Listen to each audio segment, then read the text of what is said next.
Les signes de souffrance d'un enfant qui est maltraité psychologiquement peuvent être de deux ordres.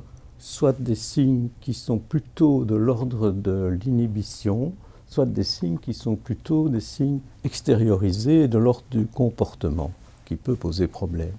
Donc du côté de l'inhibition, on aura des enfants qui, au lieu de s'épanouir avec les autres enfants dans les relations sociales, vont se retrouver très timides, on va dire, entre guillemets, très effacés, peut-être l'air malheureux, mais pas toujours, parfois l'air très adapté et très solide, mais peu intégré, peu joyeux, peu dynamique, peu moteur, et pas toujours bien intégré dans les groupes et trouvant mal leur place.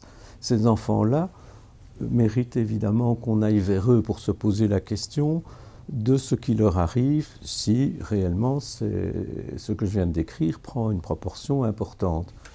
Ce qu'on ne fait pas si souvent en fait. On attire beaucoup plus l'attention quand on est un enfant en souffrance par des comportements qui perturbent. Et ça arrive aussi que des enfants généralement harcelés, maltraités psychologiquement chez eux, soient des enfants qui tout à coup présentent des comportements qui provoquent des sanctions, qui provoquent des inquiétudes. Pourquoi ? Parce qu'ils vont provoquer, se mettre en danger, qui vont chaparder, qui vont avoir des comportements qui sont des comportements qui ne sont inacceptables.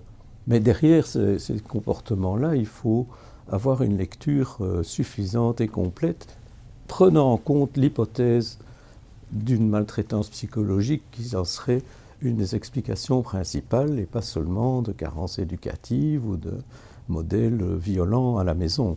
Et donc il y a là tout un travail à faire au-delà de ce qui est repérable, mais ces signes généralement sont repérables dans l'environnement qui s'occupe de l'enfant. Comme signe d'appel, comme signe d'alerte, après il faut voir ce qu'il y a derrière et c'est quand même à travers le dialogue avec l'enfant qu'on verra le plus clairement quelle est la souffrance qu'il développe en relation avec les relations négatives qu'il a avec les personnes qu'il élève.